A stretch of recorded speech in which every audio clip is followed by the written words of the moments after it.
What's up, guys? I was watching somebody go over an example of what it would look like if they dropped $1 million investment into real estate versus the S&P, and I wanted to share it with you guys because I thought it was a great example of the difference of like how the investment actually looks like as it relates to real estate, multifamily real estate investments, the way that we look at it. So, I have it right here, the real estate versus the S&P.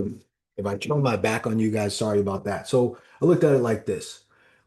$1 million dropped into one. So, and what they did was we looked at a 15 years back. So if you drop your $1 million into the S&P 500, on the average, your money would probably be worth after 15 years, and we went 15 years, about $4 million, roughly about $4 million.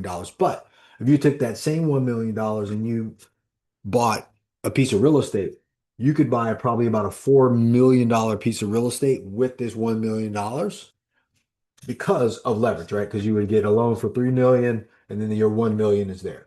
So now, and this is over a 15-year time span. Now, at 7 years, I would be looking to refinance property. But let's say we did it. Let's say we stayed in it. At 15 years of having this one property, let's say I own a $4 million property. This was I don't know, 40 unit deal, 40 units. And I'm sure we can look around the world and we can find a 40 unit multifamily property that we can pick up for $4 million, roughly, right? But I know we can do this because I'm looking at it like the way that I saw the example. It made total sense to me because if 1 million buys $4 million worth of real estate, naturally a loan for $3 million, let's just say, even though I want to refinance in 7 years, we'll go to 15. In 15 years, I expect that one property to be worth double. Let's just say let's just say 8 million. I expect that property to have doubled. Now, that's not impossible to do because let's just say, what do we say? It's a 40 unit deal, and I'm going to work the math out for you guys so you get it. Uh, on a $4 million deal, if I wanted to double the $4 million as in new value created over the top of the 4 million, that's time we'll do 5% divided by, what did I say? 40 units equals 5,000 divided by 12 months. So I would need to increase the rent or increase the income of that property by $400, $416 a unit. I believe I can do that. Even if I waited for 15 years, let's say divided by 15 years, do you believe that over 15 years, I can raise the rent in any 40 unit apartment building for $27.77? Let's say 28 bucks. So I know that can happen, but let's just say that happened. That would mean that this property would have doubled in price. So we would have paid $1 million for a $4 million property. We get a loan for 3 million. Now, in 15 years, I would get a 15-year mortgage or debt on this property.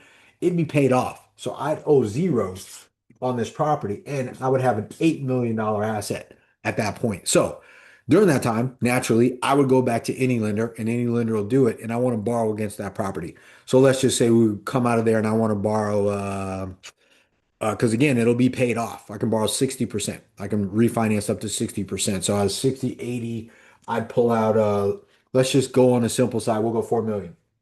Another $4 million. The lender will be like, yeah, sure, Vic, we'll let you borrow $4 million against an $8 million deal. Now, that $4 million cost me $1 million.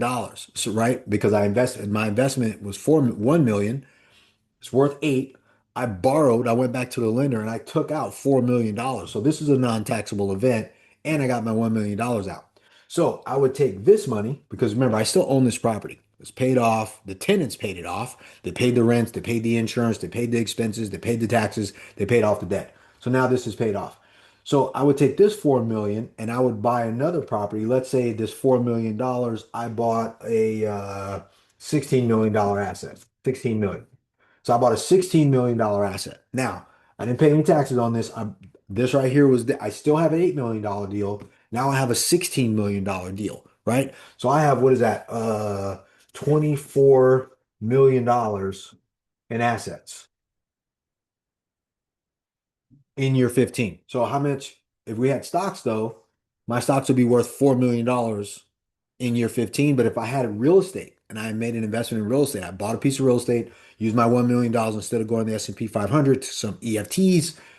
I got towards the end of that, I have control of $24 million worth of assets. You can't do that with your stock. You don't know what's going to happen in 15 years with your stock, but I can decide 100% what happens with the $1 million that I invested in a piece of real estate. So, and naturally, if you're if you're a passive investor, you're an LP in our fund, that's a different thing. But you can do the same thing. You're going to invest $1 million. Your position is worth, $3 million, and you're getting cash flow without the tenants, toilets, termites. In this situation, this is active. But I wanted people to see because they're always like, dude, why don't I just put it in the S&P 500? You could, but you won't get the assets. And oh, by the way, when you cash out of this, you get hit with a tax bill, right? Probably going to be anywhere from 37 to 40%, maybe 50%, depending on what state you live in, federal tax, and your long-term tax, your long-term capital gains. So, and the other tax that goes along with that, it's like NNI, the NNI, the other tax that goes along with it is like another like 3% that goes over the top of that. So I thought this was important to kind of point out to you guys because again, remember, I can do the same thing with this $16 million deal as well. I can hold it, wait for it, increase the value of that property, go right back to the bank, and then refinance whatever amount that I can get and then I can have my money back. But again, this all started with $1 million investment. That's what I really wanted to share with you guys. So if you're understanding the power of real estate and really how real estate as an asset class works as an investment, there's no way you would do the stock market stuff. Not at all, right? Because you can't dictate that. But I wanted to share this quickly with you guys. And it's all math. It's the same math, as a matter of fact. What is it? You take your money, you buy something, you get leverage on a good deal, and then the deal cash flows, you increase the value by increasing the income. And then later you go back to the lender, you borrow against whatever the equity is there, and you use that money to go and lay down on another deal. Now you have two assets, both cash flowing, and you just continue to stockpile, which is how the wealthy people in this country and all over the world have been playing the real estate game for decades, centuries, and will probably play till the end of time. So I wanted to share that with you. I hope this helps. But I thought that was an interesting line graph to just kind of show how this works. Is that 1 million in real estate, 1 million in S&P, and look at what happens at the end. $24 million worth of assets could happen versus $4 million worth of increase in your investment just in the S&P 500.